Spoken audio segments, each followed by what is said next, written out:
भगवते वासुदेवाय।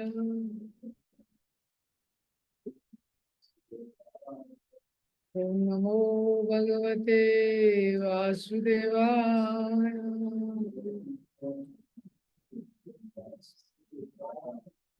नारायणं नमस्कृत्यं नरं चैव नरोत्तमं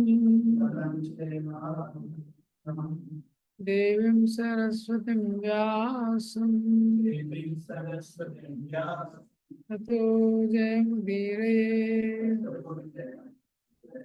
नष्टप्रायेषु अभद्रेषु नित्यं भागवत सेवया भगवती उत्तमा श्लोके भक्तिर्भवति नैष्ठिकी। कृष्णाय वासुदेवाय देवकी नंदनाय च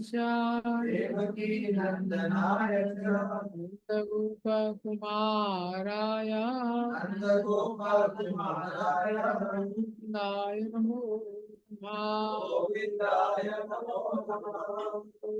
ज्ञानतिमिरन्दस्य ज्ञानाञ्जनशलाकया चक्षुरुन्मिलितं येन तस्मै श्रीगुरवे नमः।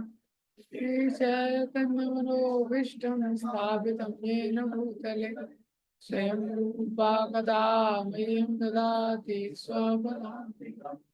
वन्देऽहं श्रीगुरो श्रीयुतापदकमलं श्रीगुरुं वैष्णवांश श्रीरूपं साग्रजातं सगना रघुनाथान्वितं सावधूतं सावधूतं परिजना सहितं कृष्ण चैतन्य श्री राधा कृष्ण पादान् सगना ललिता श्री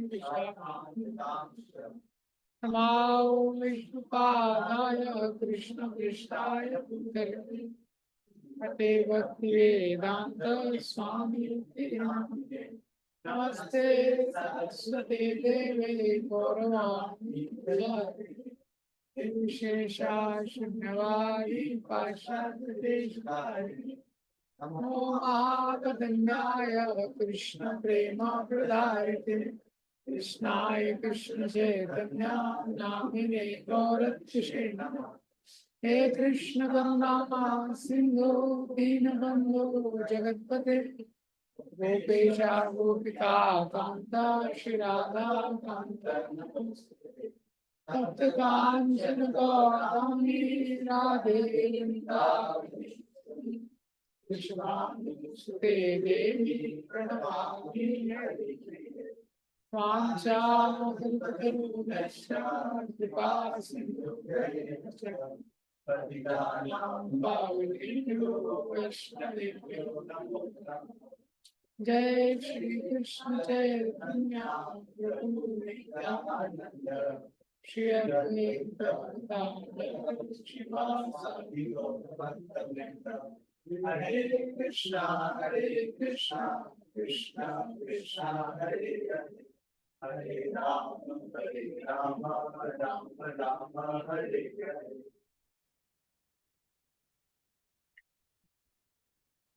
हरे कृष्ण। श्रीमद् भगवद गीता श्लोक संख्या 2.16 हमने 2.15 तक चल देखा था। इसके बाद ये 2.16 ये श्लोक है। ये श्लोक महत्वपूर्ण श्लोक है। आने वाले जो 15-20 श्लोक है, एटलीस्ट 10-15 श्लोक है, वो इसी श्लोक का फाउंडेशन है इसके। और जब काफी सारे संप्रदाय में कभी कोई व्यक्ति संन्यास लेता है तो ये श्लोक उसको याद करना, ये श्लोक बोलते हैं। बोलेंगे ना सतो विद्यते भाव नाभावा विद्यते सता उभयोरपि द्रष्टुं तस् अन्यो तत्त्वदर्शति नासतो विद्यते भावो नाभावो विद्यते सता उभयोरपि द्रष्टुं तस् अन्यो तत्त्वदर्शिभिः। राइमिंग वाला श्लोक है। ना सतो विद्यते भावो ना भावो विद्यते सदा उभयोरपि दृष्टवन्तः अन्योस् तत्त्वदर्शिभिः। इसमें बताया जा रहा है ना सतो विद्यते भावा,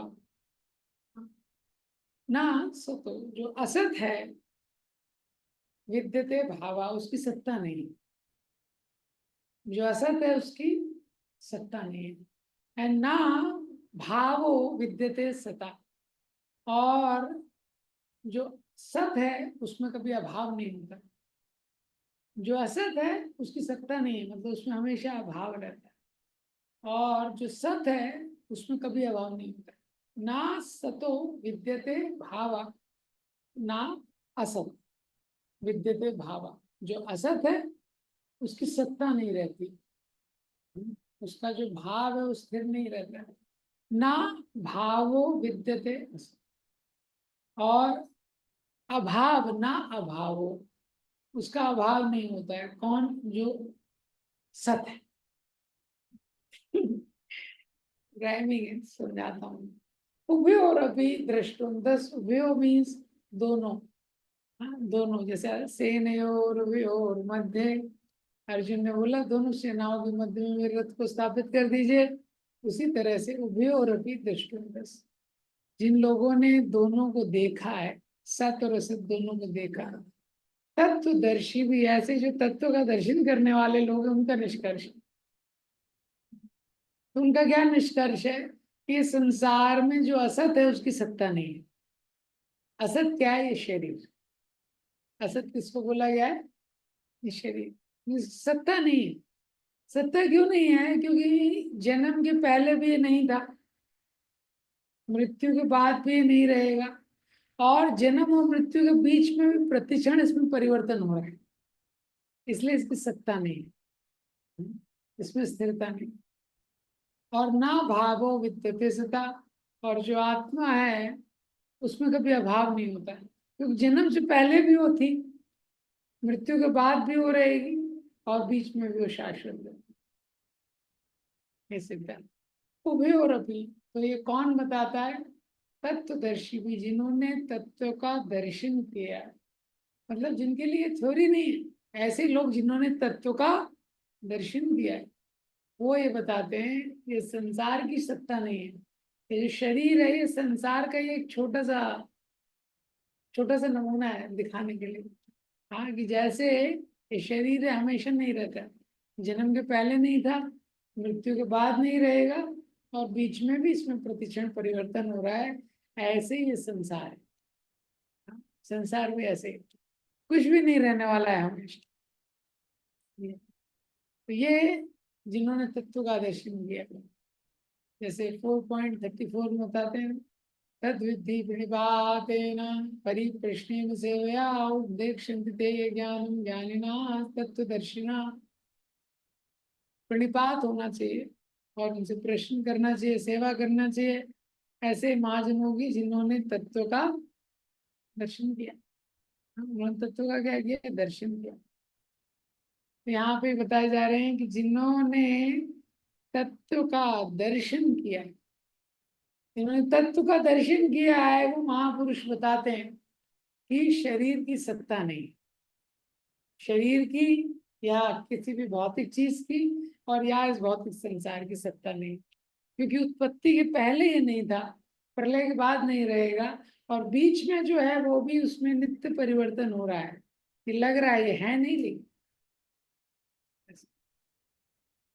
अभी यही जो श्लोक है इसकी व्याख्या आगे के जो 10-15 श्लोक हैं, यही व्याख्या अलग अलग तरीके से की गई। जैसे भगवान ने आत्मा का सिद्धांत बताया कि हम लोग शरीर नहीं है, हम आत्मा है। यही श्लोक की व्याख्या अलग अलग तरीके से की गई है। क्या? ना सतो विद्यते भावा, ये जो शरीर है उसकी सत्ता नहीं है, शरीर को तुम बचा नहीं सकते हो। ना भावो विद्यते सता, और आत्मा में कभी अभाव होता नहीं है, आत्मा को तुम मार नहीं सकते हो। यही आगे के 10-15 श्लोक में चलता रहेगा। हाँ, अन्वय और व्यतिरेक के माध्यम से इसी को भगवान बताते हैं। ये भगवान बता रहे हैं। हाँ, ये जो श्लोक है भगवान बोल रहे हैं। आगे के सारे श्लोकों में यही है कि देखो आत्मा को मार नहीं सकते। क्यों नहीं मार सकते? सारे श्लोक आएंगे। नैनम छिन्दन्ति दष्टानि नैनम दहति पावका न च एनम वेदयान्तु नाशुष्मारुतम् अविनाशी तद्विद्धि येन सर्वं मिदं ततम्। ये सारे श्लोक हैं। और शरीर को बचा नहीं सकते। अंतवंत में देहा, यही 2 प्रकार के श्लोक अभी 10-12 जो श्लोक हैं इसी श्लोक के आधार पर। ये जो एक सिद्धांत है भगवत गीता में भगवान ने बहुत उसका पुनरावृत्ति किया। कितनी बार बहुत डीपली बताया है, हम शरीर नहीं हम आत्मा है, हम शरीर नहीं हम आत्मा। क्यों? क्योंकि ये सिद्धांत जो है वो व्यक्ति को ड्रिल करना बहुत महत्वपूर्ण है। इसलिए प्रभुपाद जी ने भी अपने ग्रंथों में 10वें स्कंद 11वें स्कंद तक आपको मिल जाएगा प्रभुपाद जी के तात्पर्य में, हम शरीर नहीं है हम आत्मा है। 11वें स्कंद। क्यों? क्योंकि ये साक्षात्कार बहुत बड़ा चीज है कि हम शरीर नहीं है हम आत्मा, ऐसा। और गीता की शुरुआत ही इस नॉलेज से होती है कि हम शरीर नहीं है हम आत्मा है। इसको पहले थ्योरेटिकल लेवल पे समझना और फिर उसके अनुसार अपने जीवन में कार्य करना, ये एक बहुत इम्पोर्टेंट चीज है। इसीलिए भगवान उसको बार बार यहाँ पे 15 श्लोक बताए गए हैं। जबकि गीता चल रहा है युद्ध भूमि में। युद्ध भूमि में ऐसा इमरजेंसी वाला है, ज्यादा टाइम नहीं है लेक्चर देने का। उसमें भी भगवान ने 15-20 श्लोक लगा दिए। हाँ, शरीर में हम आत्मा है उसी में। तो आगे वाले श्लोक थोड़ा रिपीटेटिव है, 10-15 श्लोक इससे तो अभी व्यक्ति जब इस सिद्धांत को समझता है तो क्या क्या उसका रिपरकशन होता है, क्या मतलब वो चीजें उसको जीवन में उसको बेनिफिट होता है। सबसे पहला सिद्धांत, इस संसार में जो हर व्यक्ति है वो सिक्योरिटी की खोज कर रहा है। तो हम सब की हमकी अपेक्षा है ना कि हम सब चाहते हैं सिक्योरिटी। ये जो सर्च फॉर सिक्योरिटी है एक्चुअली ये सर्च फॉर स्पिरिचुअलिटी है जी। जो सिक्योरिटी को खोज रहा है ना वो एक्चुअली स्पिरिचुअलिटी का सर्च है। क्यों? क्योंकि ज्यादातर हम लोग भौतिक स्तर पे ही सोचते हैं ये, लेकिन हम लोग तो आध्यात्मिक हैं। जैसा ये श्लोक बता रहा है कि शरीर में तो नित्य परिवर्तन हो रहा है। हाँ, तो जब भी किसी चीज में परिवर्तन होता है उससे क्या होता है, इनसिक्योरिटी हो जाती है। इसी लोग परमानेंट चाहते हैं ना। लोग टेम्परेरी जॉब नहीं चाहते। कैसे जॉब चाहते हैं? परमानेंट। किराए के घर पे नहीं रहना चाहते हैं। हाँ, खुद का घर बनाते हैं। क्यों? क्योंकि किराए का घर चेंज करना पड़ेगा। परमानेंट। ये किसी चीज में नित्य जब परिवर्तन होता है तो क्या हो जाता है, उससे इनसिक्योरिटी आ जाती है। ये तो इसीलिए व्यक्ति संसार में, लेकिन ज्यादातर हम लोग सिक्योरिटी कैसे अर्जित, सिक्योरिटी को प्राप्त करना है जीव का एक स्वभाव उसको, लेकिन वो कैसे प्राप्त करना चाहता है सिक्योरिटी को। तो हेल्थ, शारीरिक सिक्योरिटी के लिए अपनी मसल्स बनाता है। सोशल सोशल सिक्योरिटी चाहिए उसको कि लोग ये ना समझे कि एकदम गोल आदमी है, कुछ भी नहीं। तो कुछ ना कुछ प्रकार का टैलेंट अर्जित करना चाहता है। करेक्ट। कुछ ना कुछ टैलेंट, बोलने में, स्टडीज में, सब बोलेंगे गोल है। स्पोर्ट्स में कहीं ना कहीं कुछ तो वो कुछ टैलेंट को अर्जित करना चाहता है। और इसी तरह फाइनेंशियल सिक्योरिटी के लिए व्यक्ति बैंक बैलेंस इकट्ठा करता है कि फाइनेंशियली वो सिक्योरिटी है। लेकिन प्रॉब्लम क्या है, ये सारी सिक्योरिटी टेम्परेरी है, कभी भी जा सकती है। इसीलिए ये सारी सिक्योरिटी को अर्जित करने के बाद भी वो इनसिक्योर रहते हैं। हाँ, तो लाइफ में बड़ा पैराडॉक्स है। इस जीव का स्वभाव है कि उसको सिक्योरिटी चाहिए, लेकिन जो चेंजिंग थिंग्स हैं वो सिक्योरिटी नहीं दे सकती। इसीलिए भगवत गीता बताती है कि हमको अनचेंजिंग जो है चीज, हाँ, क्योंकि एक्चुअली अपने कोर में जो जीवात्मा है वो ढूंढ रहा है कुछ ऐसी चीज को जिसमें चेंज ना हो, जो सॉलिड फाउंडेशन है जिसमें कभी चेंज ना हो। क्योंकि वो इतना प्रयास करता है जिससे कि ना आप चेंज ना करना पड़े। चलो भैया ये घर बन गया, बस यहीं पर रहना है। बस अभी नौकरी लग गई ना, बस अंत काल तक यहीं रहना है, इसी में करते रहना। उसके बाद वो चेंज से बचना चाहता है। और इसीलिए संसार में व्यक्ति संबंध बनाता है, बहुत कुछ बनाता है सिक्योरिटी के लिए। हाँ, समाज में भी व्यक्ति रिलेशन बनाता है, क्यों? सिक्योरिटी के लिए। लेकिन प्रॉब्लम क्या है कि इतनी सारी सिक्योरिटी के बाद भी वो इनसिक्योर रहता है, इनसिक्योरिटी की फीलिंग रहती है उसको। संबंध बनाता है सिक्योरिटी के लिए, लेकिन वो संबंध ही उसको इनसिक्योर कर देते हैं। इसीलिए देखिए, जो आपके जिससे क्लोज रिलेशन है वो कहीं जाएगा तो कॉल करेंगे, पहुंच गए क्या? अगर ऑफिस से ही व्यक्ति आने में लेट हो गया, कहाँ रह गए, आए क्यों नहीं, तुरंत इनसिक्योरिटी आ जाती है मन में। तो जो सिक्योरिटी के लिए संबंध बना रहा है, वो संबंध से इनसिक्योरिटी हो रहा है उसको। ऐसा हो जाता है इस संसार में। इस संसार की सिक्योरिटी प्रोमिस बहुत अजीब है। हाँ, और जितनी जो कंपनीज हैं वो सिक्योरिटी का प्रॉमिस करती हैं, इंश्योरेंस की कंपनी, तो कार का इंश्योरेंस कर लेता है, किसके लिए? सिक्योरिटी के लिए। और उसका एक्सीडेंट हो जाता है, लेकिन कार सिक्योर है। कार का इंश्योरेंस सिक्योर है, लेकिन उसका एक्सीडेंट हो गया। घर के लिए इंश्योरेंस करता है, हाउस इंश्योरेंस किसके लिए? सिक्योरिटी के लिए। भूकंप आ जाता है, घर चला जाता है, घर का इंश्योरेंस है, लेकिन वो इनसिक्योर है। हाँ, इसी तरह से अमेरिका में लोग ज्वेलरी का इंश्योरेंस करते हैं, लोग मेडिकल इंश्योरेंस करते हैं, वो ऊपर चला जाता है, लेकिन मेडिकली इंश्योर्ड है। और डॉक्टर गारंटी देते हैं कि भाई तू बचेगा नहीं। तो ये संसार की सिक्योरिटी ऐसी। लेकिन भगवान गीता में बोलते हैं क्या? योग क्षेम वहम। तो भगवान ने हमको एक तरीके से ऑलरेडी सिक्योर करके भेजा है। ये ये गीता का जो नॉलेज है हमको सिक्योरिटी देता है कि देखो, जो शरीर है उसकी सिक्योरिटी की जरूरत नहीं है, क्योंकि उसकी आवश्यकता ही नहीं है। जन्म से पहले नहीं था, मृत्यु के बाद में नहीं है, और बीच में भी वो डेड ही है। जैसे माइक्रोफोन है, हमेशा डेड है। वो तो जब इलेक्ट्रिसिटी इसमें फ्लो होती है तो वॉइस को एम्पलीफाई करता है, लेकिन ये हमेशा मृत है। ऐसे ही शरीर है, वो हमेशा मृत है। वो तो कुछ समय के लिए इसमें आत्मा ने प्रवेश कर लिया है, तो हिल रहा है, डोल रहा है, सब कुछ कर रहा है। तो भगवान बताते हैं कि शरीर की सिक्योरिटी का प्रयास मत करो और आत्मा की सिक्योरिटी की चिंता मत करो, क्योंकि आत्मा हमेशा रहने वाली है। तो यहाँ पे इस संसार में दूसरा चीज क्या है कि हम लोग हमेशा प्रयास करते रहते हैं कुछ बेहतर। There is a urge in a living entity to make it better. हम लोग हमेशा प्रयास करते हैं कुछ बेटर करें, कुछ बेटर करें। किसी का भी घर रहता है, कोई भी चीज इस भौतिक संसार से संबंधित है, आप देखेंगे किसी का घर रहता है उसमें कुछ ना कुछ टुक टुक टुक टुक करते रहता है वो। जैसे चूहे को देखा है ना, चूहा क्या है, अपना बिल बनाता है, उसमें टुक टुक टुक टुक टुक टुक करता रहता है वो। कहीं ये करेगा कुछ, यहाँ से दो गेहूं लेके आएगा, कहीं से चावल लेके आएगा उसमें इकट्ठा करेगा, कहीं से कुछ लेके आएगा उसमें इकट्ठा करेगा, कहीं से टमाटर लेके आएगा उसमें इकट्ठा करेगा। चूहा क्या है, एकदम ऐसा आसक्त ग्रस्त जो व्यक्ति आसक्त है एकदम, आदमी ग्रह में उसका ऐसे टुक टुक करता रहता है। ऐसे ही आप देखो जीव भी करता रहता है। हाँ, कहीं अगर संडे की छुट्टी मिल गई तो कहीं खिड़की ठोकेगा, हाँ, कहीं ये शीशा ठीक नहीं है उसको ठोकेगा, हाँ, ऊपर की सीढ़ी ठीक नहीं है उसको ठोकेगा, कहीं दरवाजा बंद नहीं हो रहा है। ये सब करना गलत नहीं है, घर में अगर कोई रिपेयर कर रहा है तो। लेकिन प्रॉब्लम ये उसके बारे में बताया गया है जो स्पिरिचुअल लाइफ को कॉम्प्रोमाइज करके करता है। हाँ, एक दिन का छुट्टी मिला है उसमें तो नाम जप कर ले, उसमें भी नाम जप नहीं करेगा, ब्रह्म मुहूर्त में भी अगर उठ गया तो कार धोएगा, आपने देखा? ब्रह्म मुहूर्त में उठ गया अपनी कार को धो लेगा। ये- ये- तो व्यक्ति इम्प्रूव करना चाहता है, लेकिन क्या है, ये जो इम्प्रूव करने की टेंडेंसी वो केवल मटेरियल लेवल पे लगा देते हैं।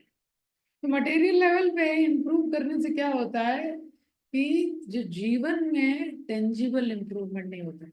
ऐसा नहीं कि मटेरियल प्रोग्रेस गलत है, लेकिन उससे क्या होता है, जीवन की जो आधारभूत समस्याएं हैं उनका सोल्यूशन नहीं होता। ठीक है, और मटेरियल लेवल पे जो इम्प्रूवमेंट है वो हमेशा हमारे साथ नहीं रहता। रावण जो था, जैसे अभी जितना भी टेक्नोलॉजी का इन्वायरमेंट है, जो टेक्नोलॉजिकल इम्प्रूवमेंट है, वो केवल भौतिक स्तर पे। तो टेक्नोलॉजी क्या है, वो किस लिए बनी है? भौतिक स्तर पे चीजों को इम्प्रूव करने के लिए। वो टेक्नोलॉजी का पूरा गोल है। उसमें 10 इतने सारे साइंटिस्ट लगे हुए हैं केवल एक चीज को करने के लिए।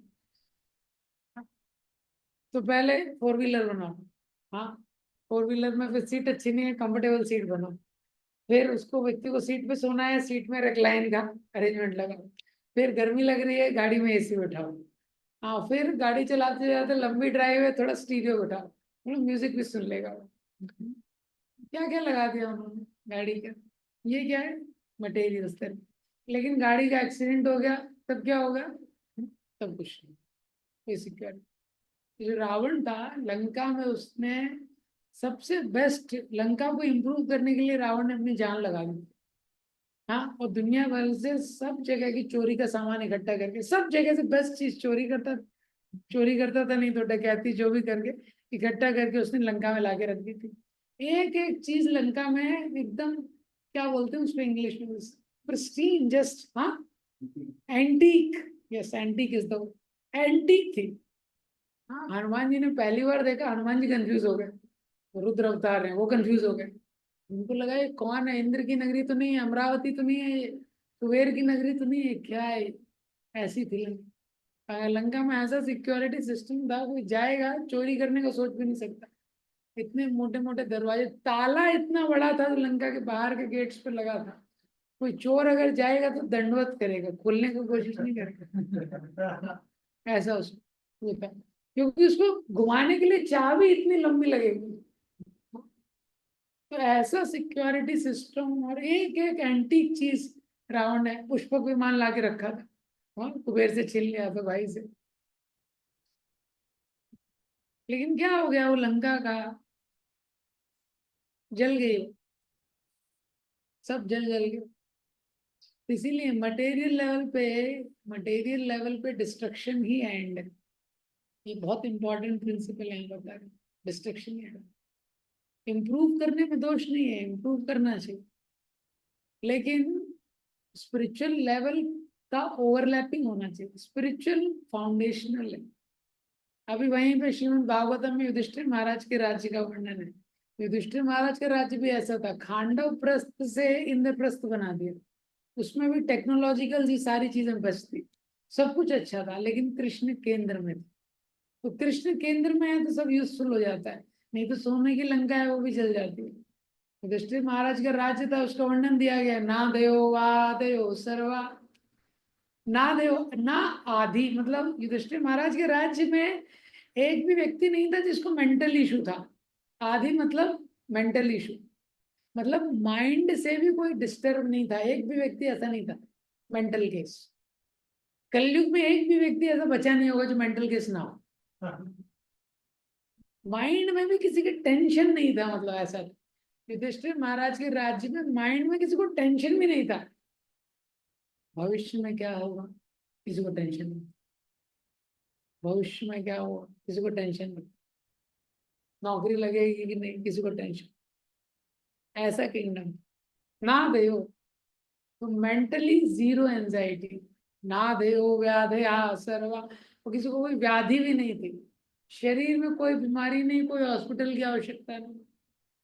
ऐसा क्यों? तो ये क्या है, क्योंकि हाँ, जो कृष्ण केंद्र में थे हमेशा, कृष्ण केंद्र में।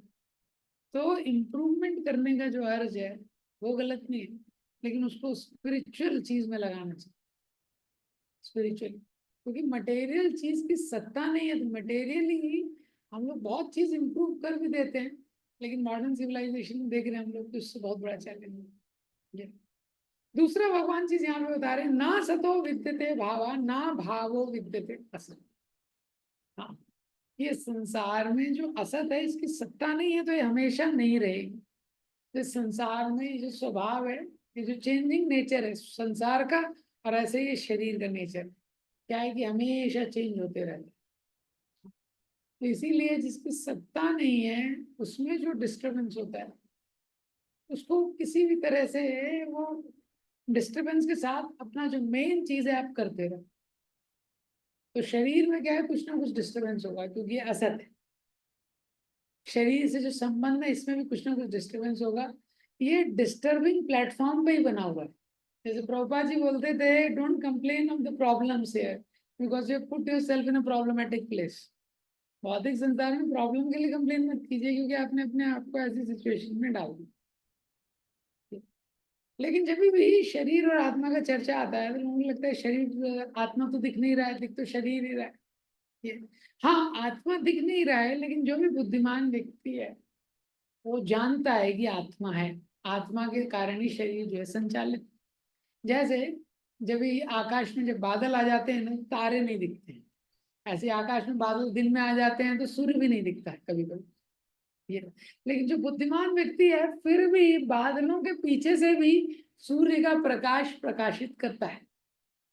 और जो बुद्धिमान व्यक्ति है वो जानता है कि हाँ, इसके पीछे सूर्य है।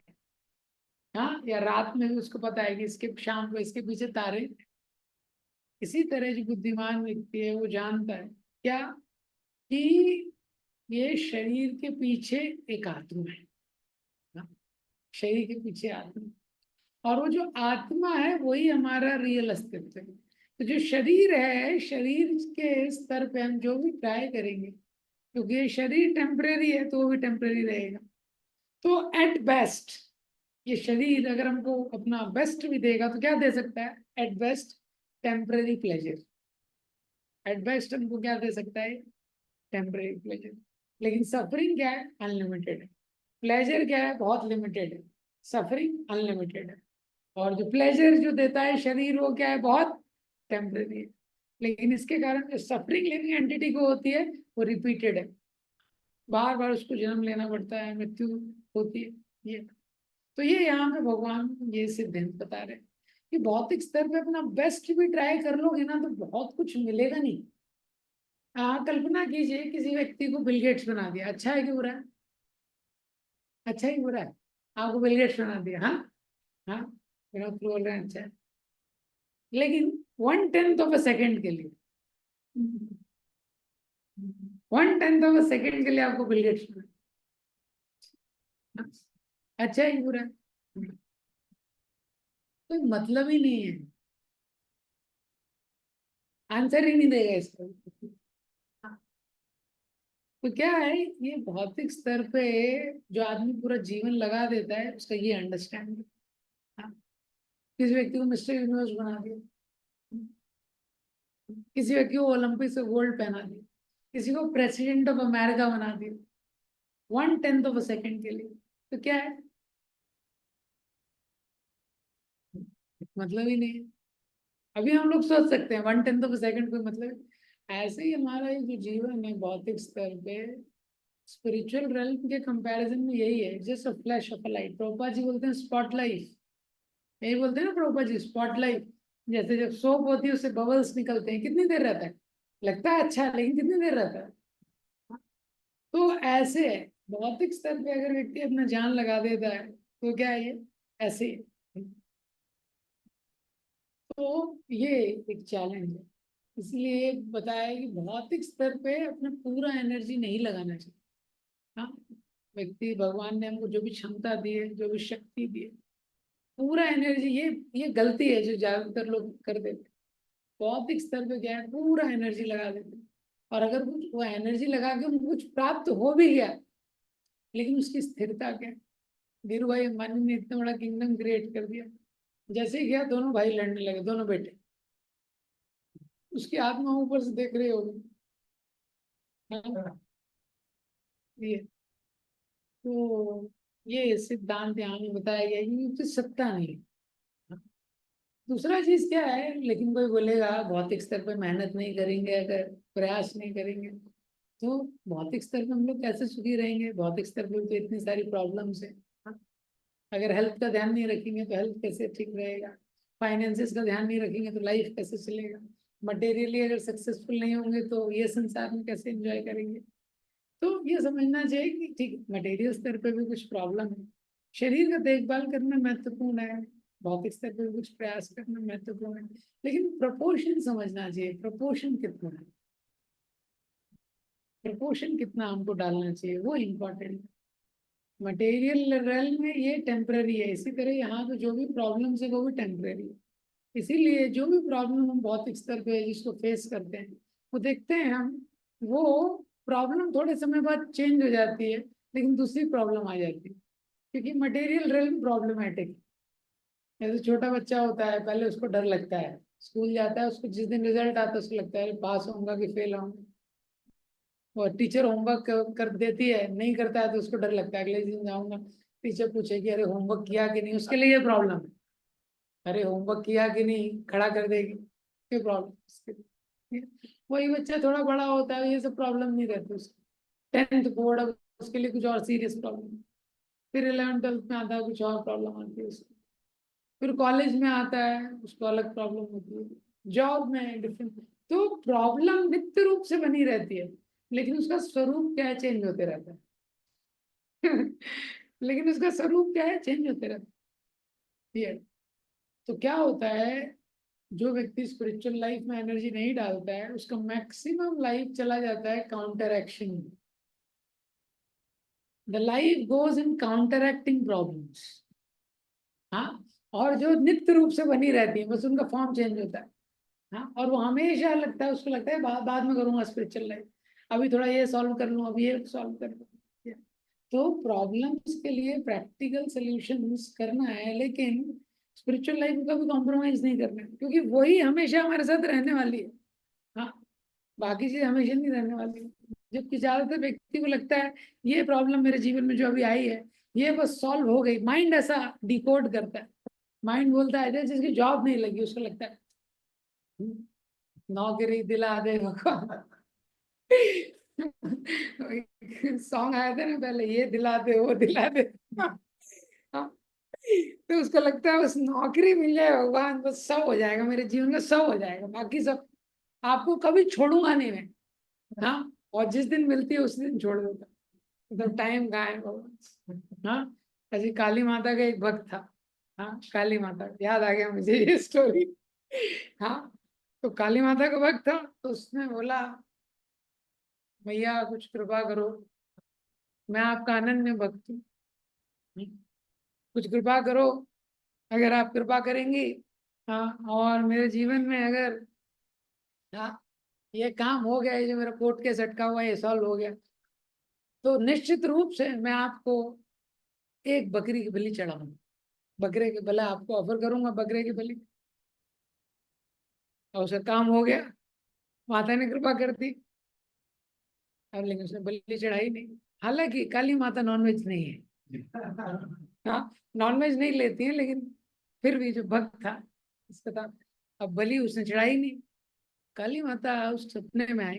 काली माता ने बोला अरे 1 हफ्ता हो गया, मैंने तुम्हारा प्रोजेक्ट कर दिया, हाँ, बकरा अभी तक आया नहीं। तो अगले दिन मंदिर में वो जाता है, बोलता है कि देखो भैया बकरा तो बड़ा कॉस्टली है। हाँ, बकरा आजकल बड़ा कॉस्टली है। बकरा हाँ। तो काली माता ने बोले ठीक है, कुछ तो चढ़ाओ, सुअर ही चढ़ा दो, कुछ सुअर ऑफर कर दो। हाँ, तो फिर वो भी ऑफर नहीं किया। 1 हफ्ता हो गया। काली माता ने बोला अरे 1 हफ्ता हो गया, वो कुछ भी नहीं ऑफर किया तुमने, सुअर भी कुछ कुछ हो सस्ता चीज ऑफर कर दे। तो उसने वो बोला अरे यार ये भी बहुत ऑफर, इतना आसानी से नहीं मिलता है। हाँ, वो भी बहुत टेंशन का काम। काली मैया ने बोला अरे एक एक मक्खी ऑफर कर दो तुम मुझे। ये, तो उसने बोला अरे मक्खियां तो इतनी सारी आपके आजू बाजू वैसे ही घूमती रहती हैं, एक हाथ पकड़ लो ना।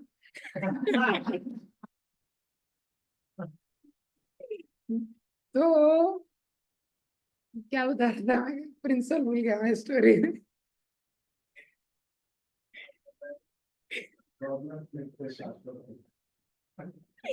मैं वो बता रहा था, जैसे व्यक्ति की कोई भी जो प्रॉब्लम उसके लाइफ में आती है, उसको लगता है ये प्रॉब्लम सॉल्व हो जाए ना, बस और कोई प्रॉब्लम नहीं लाइफ, बस ये प्रॉब्लम भगवान सॉल्व करे।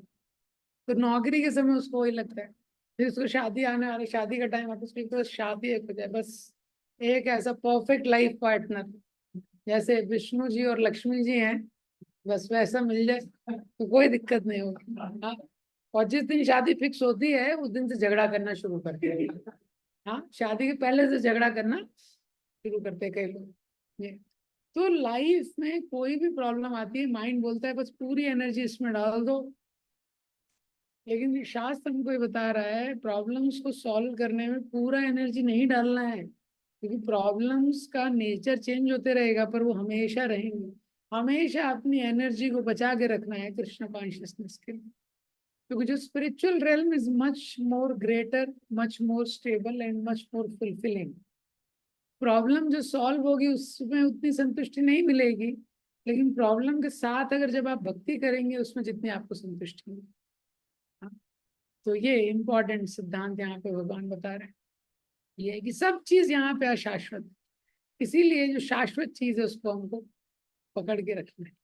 हाँ, तो यहाँ पे जब चेंजिंग वर्ल्ड में हम लोग रहते हैं, हाँ, तो चेंजिंग वर्ल्ड के साथ हमको जो स्पिरिचुअल चीज है जो अनचेंजिंग है वो चेंज नहीं होती, वो वैल्यूज को बना के रखना है।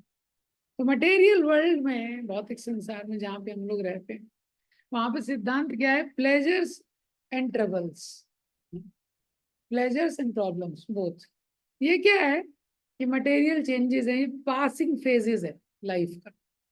तो जीवन में सुख दुख का कॉम्बिनेशन हमेशा बना रहता है, उसकी क्वांटिटी बस कम ज्यादा हो, हाँ, कभी कम कभी ज्यादा। ये दूसरा, ये भौतिक संसार में only shelter and satisfaction from spiritual principle, from the spiritual platform is last. कि जब भी आप स्पिरिचुअल प्लेन पे टच करेंगे, आध्यात्मिक क्रियाओं को करेंगे, आध्यात्मिक चीजों का आश्रय लेंगे, तो वही आपको स्टेबल शेल्टर देगा मटेरियल वर्ल्ड। हाँ, तो ये दो चीजें समझना जो इस श्लोक बोल रहा है, ना सतो विद्यते भावो, जो असत है उसकी सत्ता हमेशा नहीं है। असत क्या है, वो चेंजिंग फेज है, वो आएगा वो जाएगा, हेल्थ कभी ऊपर कभी नीचे, फाइनेंसिस कभी ऊपर कभी नीचे, फैमिली के रिलेशनशिप कभी ऊपर कभी नीचे।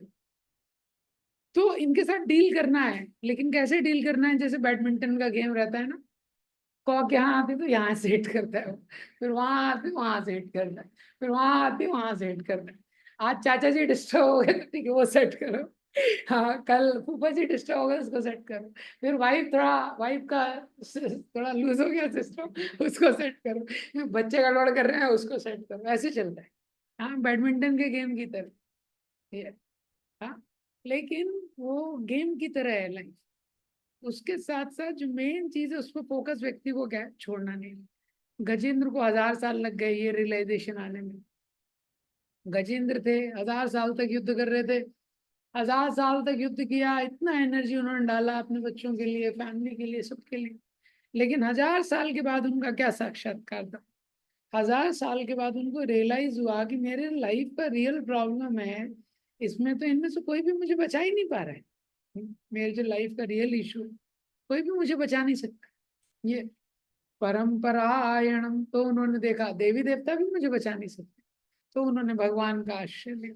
हाँ, और क्या उनको है, उस समय में उनको क्या मदद किया, एवं व्यवसिता बुद्ध्या समाधाय मनोवृत्ति जजाप परमं जाप्यम प्राक जन्मानुशिक्षितम।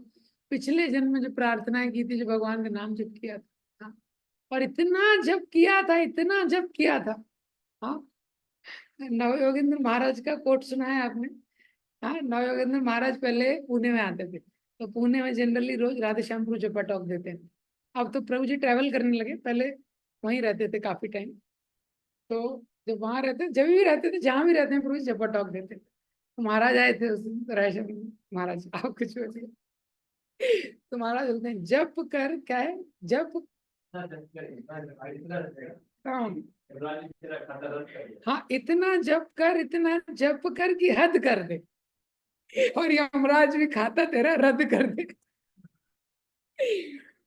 तो महाराज अपने स्टाइल में, लेकिन ये प्रिंसिपल क्या है, प्राग जन्मानुशिक्षितम, पिछले जन्म में वो गजेंद्र ने इतना प्रैक्टिस किया था, वो उसको मैं तो रोज जो हम लोग मॉर्निंग प्रोग्राम करते हैं, रोज जो चैंटिंग मंगल आरती ये जो कर रहे हैं, हाँ, ये हेल्प आएगा, इसको अगर अच्छे से करेंगे, हाँ, हाँ, सोते रहेंगे तो फिर क्या होगा, सोचना पड़ेगा। लेकिन अगर कोई रेगुलरली करेगा तो ये हेल्प आएगा हमें। उस समय में हेल्प आएगा जब संसार की कोई भी चीज हेल्प नहीं दे सकती, वो क्राइसिस में, उस समय वो गजेंद्र को हेल्प आएगा। ये तो ना सतो विद्यते भावा ना भावो विद्यते सता। तो हमारी जो वास्तविक स्वरूप है उसको कोई भी अफेक्ट नहीं कर सकता है, जो आत्मा है। हाँ, ये सिद्धांत, जो आत्मा है उसको कोई भी अफेक्ट नहीं कर सकता है। शरीर को कोई बचा नहीं सकता है। तो शरीर को नहीं बचा सकता है, लेकिन कोई दिक्कत नहीं है, क्योंकि हम शरीर नहीं है, हम आत्मा है। ये दूसरा चीज, शरीर किसी भी परिस्थिति में रहे, जो आत्मा का धर्म है उससे हमको कोई रोक नहीं सकता। Know situation can stop us from loving Krishna. हमको कोई रोक सकता है क्या भगवान को प्रेम करने से, भगवान का स्मरण करने से? नहीं। And there is no situation which can stop Krishna from loving us. तो ये दोनों चीजें, क्या किसी भी परिस्थिति में हम भगवान का स्मरण कर सकते हैं, भक्ति की जो क्रियाएं हैं उसको कर सकते हैं, और हम किसी भी स्थिति में भगवान हमको प्रेम करते हैं। तो ये है इटर्नल रिलेशनशिप।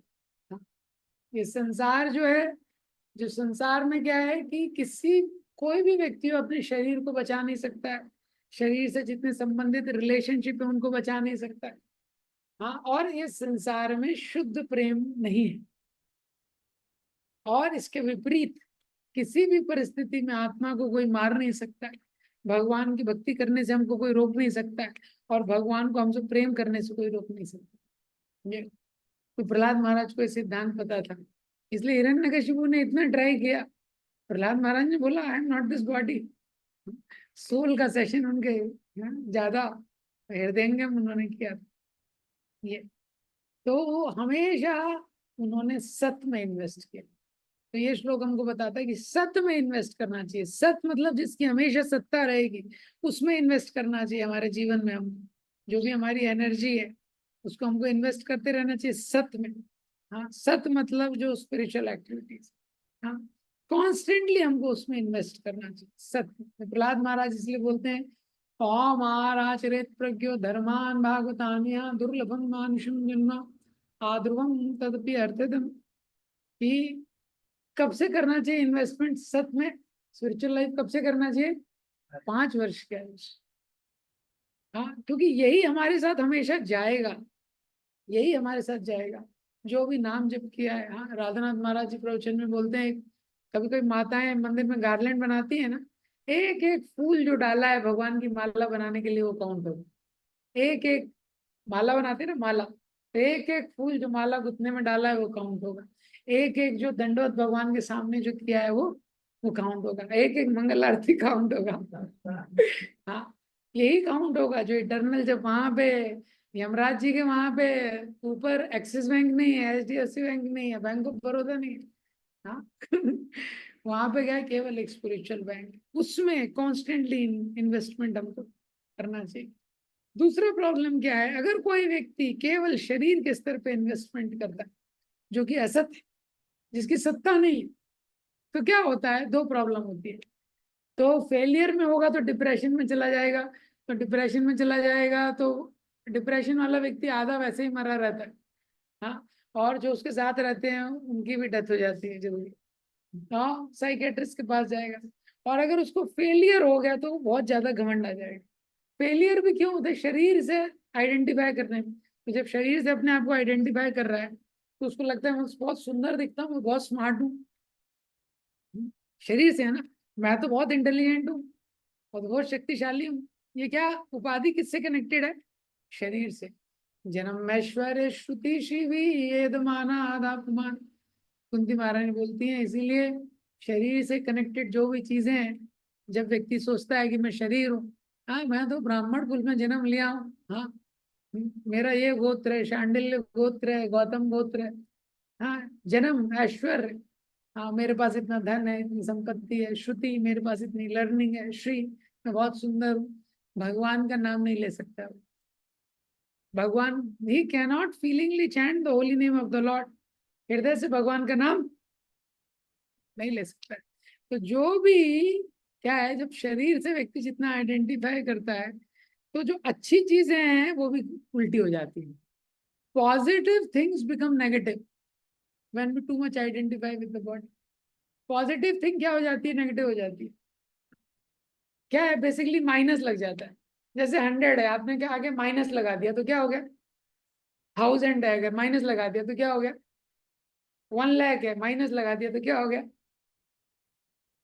ब्राह्मण कुल में जन्म लगा है, माइनस लगा दिया। हाँ, तो ब्राह्मण क्या है, वो राक्षस की तरह ही काम करता है। हाँ, और कोई इंटेलिजेंट है, हाँ, वो बोल रहे ब्रह्म राक्षस बोल रहे हैं, हाँ, कोई इंटेलिजेंट है, हाँ, पीएचडी है, तो माइनस लग गया। क्या है, जितने स्कैंडल्स वगैरह किए सब पीएचडी लोगों ने किए, कोई नालायक व्यक्ति ने नहीं किया, सब माइनस हो जाता है। हाँ, जो पॉजिटिव चीज है वो भी नेगेटिव हो जाती है, व्यक्ति अगर शरीर के कनेक्शन में ही अपने आप को देखता है, और अगर वो भगवान से कनेक्ट करता है तो ये सारी पॉजिटिव चीज सुपर पॉजिटिव हो जाती है। किसी का ब्राह्मण कुल में जन्म लिया है, कोई बहुत एजुकेटेड है, तो ज्यादा लोगों को प्रीचिंग करता है, जितना उसका इंटेलिजेंस है उतने अकॉर्डिंग प्रीचिंग करता है। कोई बहुत ऐश्वर्यशाली है तो भक्तों की सेवा, भगवान की सेवा बहुत ज्यादा करता है। ये जो चीज है वो और पॉजिटिव हो जाती है जब वो आइडेंटिफाई करता है क्या, कि मैं कृष्ण का सेवक हूँ, मैं भगवान का दास हूँ, इससे अगर आइडेंटिफाई करता है तो वही चीज पॉजिटिव हो जाती है। इहायस्य हरिर्दासे कर्मणा मनसा गिरा निखिलाशु अपि अवस्थासु जीवन मुक्त स उच्यते। इस संसार में रहते हुए भी व्यक्ति को मुक्त कहा गया है। इहा यस्य, इस संसार में जो रह रहा है, इहा यस्य हरिर्दास है, मुझे भगवान का दास है। लेकिन क्या है, कर्मणा मनसा गिरा, उसने ये क्लियर कर लिया क्या, मेरा आइडेंटिटी क्या है, मैं भगवान का दास हूँ। कर्मणा मनसा गिरा, कर्म से, मन से और वाणी से क्या कर रहा है, भगवान की सेवा कर रहा है। निखिलाशु अपि अवस्थासु, तो जीवन की सारी अवस्थाओं में रहते हुए, किसी भी अवस्था में, वो गृहस्थ है, वानप्रस्थ है, सन्यासी है, ब्रह्मचारी है, हाँ, बिजनेसमैन है, जो भी है, जीवन मुक्त से उच्चते, वो कैसा रहता है, जीवन, जीवन मुक्त रहता है। यही सिद्धांत को आगे के जितने श्लोक है उसमें उसको, इसका वर्णन किया गया, विस्तार किया गया। यही जो महत्वपूर्ण सिद्धांत है, क्या, कि हम लोग शरीर नहीं है, हम आत्मा है, और शरीर की सत्ता नहीं है, और आत्मा का नाश नहीं। हरे कृष्ण। तो ये किसी का कोई प्रश्न है तो पूछ सकते हैं। हरे कृष्णा प्रभु जी। चंद्र प्रणाम प्रभु जी। यस। प्रभु जी मेरा यस प्रभु जी मेरा प्रश्न ये है, जैसे कि जो हमारी सोल है उसके लिए चिंता करनी नहीं है, क्योंकि वो तो इटरनल है, और बॉडी तो टेम्परेरी, और बॉडी से रिलेटेड चीजें हैं वो भी टेम्परेरी हैं, तो उनके लिए भी चिंता करना मतलब नहीं, व्यर्थ है, क्योंकि वो भी छूट छूट जाएंगी समय के साथ। तो प्रभु जी चिंता किसके लिए करनी चाहिए, और कौन सी चिंता जायज है, कौन सी नाजायज है, कितनी चिंता करनी चाहिए प्रभु जी, या फिर करनी ही नहीं चाहिए? नहीं, करनी चाहिए, चिंतन करना चाहिए। तो राहुल का क्वेश्चन है कि भगवान तो इटरनल है, हाँ, तो आत्मा इंटरनल है तो आत्मा की चिंता करने की जरूरत नहीं है, और शरीर नाश होने वाला है तो उसकी चिंता करने का मतलब नहीं है। तो देखिए, ये नाशवान शरीर हमको नित्य शरीर प्राप्त करा सकता है, उसके लिए चिंता करनी चाहिए कि कैसे ये टेम्पररी चीज से परमानेंट बेनिफिट को एनकैश कर लिया जाए, उसके लिए चिंता करना चाहिए। तो शरीर तो नाशवान है, लेकिन ये नाशवान शरीर हमको परमानेंट चीज दिलवा सकता है, उसके लिए चिंता करनी चाहिए। जब हम लोग शरीर छोड़ेंगे हम लोग असहाय रहेंगे, प्रकृति के हाथ में रहेंगे। लेकिन जब तक शरीर है, जब तक शक्ति है, जैसे हम लोग एक्ट करेंगे वैसा शरीर प्रकृति देगी। तो अगर कृष्ण के सेवक के रूप में एक्ट करेंगे तो कृष्ण के जैसा शरीर मिलेगा। प्रभुपाद जी ने भगवत गीता के एक तात्पर्य में लिखा है, you can get anything from this material body. You can have a body of a dog, you can get a body like a pig, body like a dog, you can also get a body like a god। हाँ, तो इसकी चिंता करनी चाहिए कि कैसा कर्म करेंगे तो हमको एक आध्यात्मिक शरीर प्राप्त। ठीक है। थैंक यू प्रभु जी। Yes, thank you. Yes, yes, Suraj. Hare Krishna प्रभु। अरे, प्रभु जैसे आपने कहा कि टेंशन नहीं लेनी चाहिए मटेरियल वर्ल्ड में और इतना उसमें अपना एफर्ट नहीं डालना चाहिए, तो जैसे हम लोग कभी कभार देखते हैं कि हम लोग नहीं चाहते हैं कि मटेरियल वर्ल्ड में इतना टेंशन लें और एफर्ट दें, बट आउट ऑफ रजोगुण और तमोगुण के कारण हम लोग की कंडीशनिंग ऐसी हो जाती है कि हम लोग बार बार उसी के बारे में सोचते रहते हैं और बार बार वहीं ध्यान जाता है, तो उसको कैसे देख सकते हैं? Yes, thank you, very good question. तो हम लोग तो चाहते नहीं है, लेकिन सूक्ष्म शरीर एक बना हुआ है, किसी में ऑलरेडी फिट किया हुआ है, तो रजोगुण का प्रभाव है तो वो तो व्यक्ति भागेगा ही। इसीलिए हमारे लाइफ को भी प्रोमिनेंटली गुडनेस में रखना इम्पोर्टेंट है। ये इम्पोर्टेंट है कि गुडनेस की एक्टिविटीज को करें और प्रोमिनेंटली लाइफ को गुडनेस में करें। इसलिए प्रभुपाद जी ने एटलीस्ट जो सिस्टम दिया है, एटलीस्ट एटलीस्ट अभी 9-10 बजे जब तक मॉर्निंग प्रोग्राम चल रहा है, चैंटिंग चल रहा है, तब तक व्यक्ति बहुत ज़्यादा एटलीस्ट मोबाइल में बहुत ज़्यादा इंडल्ज ना हो, बहुत ज़्यादा व्हाट्सएप वगैरह, तब तक थोड़ा भौतिक चीज़ों से जिससे पैशन बढ़ सकता है उससे थोड़ा दूर रहें। तो एटलीस्ट क्या हमारा वो टाइम बहुत इफेक्टिव जा रहा है। हाँ, एटलीस्ट दिन के शुरू का टाइम, दिन के एंड का टाइम, ये एक बेसिक चीज है करने के लिए डिवोटीज के लिए। एटलीस्ट 9-10 बजे तक अपने आप को अनडिस्टर्ब रखें। दूसरा इंपॉर्टेंट चीज है, हाँ, इस पे हर व्यक्ति को वर्क करना पड़ेगा। लाइफ प्रोमिनेंटली गुडनेस में रहना चाहिए। अगर लाइफ प्रोमिनेंटली गुडनेस में नहीं रहेगा तो थ्योरी जानने के बाद भी उसका प्रैक्टिस नहीं कर पाएंगे स्पिरिचुअल लाइफ, क्योंकि पैशन और इग्नोरेंस में नहीं हो सकता है। तो we have to work how we can eat in goodness, how we can bring goodness more in our life. हाँ, तो वो अपने आप में एक बड़ा लेक्चर है। पहले डिस्कस किया है। यस यस यस माता जी, you have some question? Hare Krishna Prabhuji. Yes. The question is not related to this class, but actually I discussed Bhagavad Gita with one of my friend. तो उन्होंने पूछा है ये कि जैसे हम बॉडी को जितने भी इम्पोर्टेंस देते हैं और मटेरियल वर्ल्ड में तो बहुत देते हैं, और फिर कुछ रिचुअल्स भी होते हैं जो आफ्टर डेथ परफॉर्म होते हैं, तो हमारे लिए क्या ये अच्छा है कि हम ऑर्गन डोनेशन के बारे में सोचें या नहीं? मतलब ये क्वेश्चन आया था कि ऑर्गन डोनेशन हम लोग प्रिस्क्राइब करते हैं कि नहीं करते। ओके, तो जो जैसे आपने बोला, हम लोग जनरली नहीं करते ऑर्गन डोनेशन इन जनरल। मतलब जैसे मरने के बाद वाला जो मैं बता रहा हूँ उसकी बात बता रहा हूँ। लिविंग में किसी को करना है, किसी को सिद्धांत क्या है, जैसे एक बार राधानाथ महाराज को एक जगह बुलाया गया। ब्लाइंड लोगों का स्कूल था पुणे में, ब्लाइंड लोगों का ऑर्गेनाइजेशन था। तो उन्होंने वहां पे कुछ शायद तो हाँ, हाँ, महाराज के जर्नी उनको पढ़ने के लिए कुछ तो ब्रेल लिपि में कुछ ऐसा कुछ उसका वर्जन निकाला था। तो ब्लाइंड ऑर्गेनाइजेशन था, उसमें चीफ गेस्ट महाराज को बुलाया गया। सब लोग जो जनजात ब्लाइंड रहते हैं जो भी है। तो उसका जो फाउंडर था उसने महाराज को बोला कि महाराज, you must appeal to all your people that after leaving the body they should give their eyes. हाँ, ये आप सब अपने आपके महाराज से बहुत सारे डिवोटीज भी आए थे। मतलब सबको बोलो जाने के बाद ना सबको आंख अपना नेत्रदान करना है। तो और उसी ऑर्गेनाइजेशन में महाराज आए थे तो महाराज को लेक्चर देने बोला। तो महाराज ने लेक्चर शुरू किया। महाराज ने लेक्चर में बोला कि ओम ज्ञान तिमिरंधस्य वगैरह सब कुछ किया। तो महाराज ने बोला we have been invited here by this person who is the founder of this blind organization and he is doing wonderful service. He told me to tell you, it is his conviction. Maharaj, it is his conviction, not my conviction. It is his conviction that everyone should donate their eyes when they leave the world. Like that. Because those who do not have eyes, they cannot see the things of this world. But shall I tell you what is my thought? सब लोग बोले devotee बोलते हैं, specially जब महाराज ऐसा बोलते हैं तो सब बोलते हैं हरि बोल।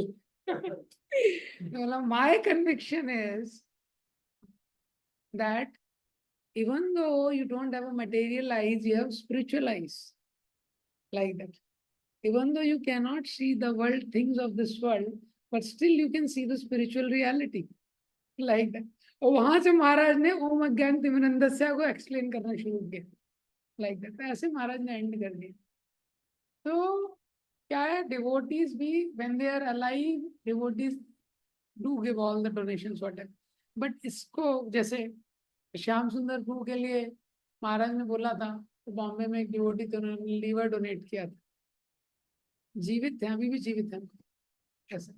लेकिन ये हम लोग नहीं करते इस्कॉन में कि मरने के बाद ये जो नेत्रदान या ये सब है, ये क्योंकि जो बॉडी है उसका फाइनल राइट्स करते हैं क्योंकि वो शास्त्र में दिया। हमारा सिद्धांत क्या है? सिद्धांत शास्त्र। दूसरा पॉइंट क्या है?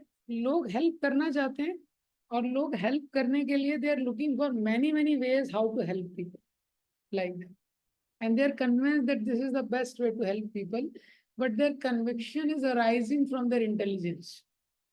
बट जब व्यासदेव ने देखा कि कलयुग आने वाला है और उन्होंने देखा कि कलयुग के जो लोग हैं इनको बहुत प्रॉब्लम होने वाली है, कलयुग में जो धर्म है उसमें बहुत कम इसका पालन होगा, तो व्यासदेव को लगा कि कलयुग के लोगों को कैसे हेल्प करना है, तो उन्होंने क्या किया? हाँ, तो उन्होंने कोई हॉस्पिटल नहीं खोला व्यासदेव ने। हाँ, कोई हॉस्पिटल नहीं खोला, कोई होटल नहीं खोला, कोई ऐसा एक्सटर्नल एनजीओ नहीं खोला। व्यासदेव ने बोला शास्त्र लिखने पड़ेंगे, शास्त्र जीव पढ़ेगा तो उसकी हेल्प होगी। सो ये हमारा कन्विक्शन है। So our conviction is based on this conviction of great souls, क्योंकि हमारी इंटेलिजेंस लिमिटेड है, उसके बेसिस पे हम लोग हेल्प नहीं कर सकते। ये तो बेस्ड ऑन शास्त्र जो भी आफ्टर डेथ रिचुअल्स हैं वो शास्त्र में दिए गए, तो इसलिए हम उसका पालन करते हैं। ये and we want to help people but in the domain of shastras. So ये हमारा कन्विक्शन है। और कोई पूछता है अच्छा कोई नेत्रदान करना सही है गलत है, we don't comment on that, we don't comment on that। कोई व्यक्ति बोल रहा है नहीं, कोई व्यक्ति को ठंड लग रही है उसको कंबल देना अच्छा है गलत है, नहीं नहीं अच्छा है, कोई प्रॉब्लम, हमको कोई प्रॉब्लम नहीं है, but we will not enter into it. Is it clarifies माता जी? Yes, Prabhuji. One more question is there. There was some description about Atma and Chetna. तो मेरा अंडरस्टैंडिंग ये था कि आत्मा बॉडी में हृदय के पास स्थित रहता है और चेतना is all over the body. Is it okay और आत्मा एंड चेतना are synonymous? Yeah, no, this is perfect। आत्मा का सोर्स सिम्टम है consciousness which is throughout the body. Yes. Okay प्रभुजी, thank you. Hare Krishna. Srila Prabhupada ji.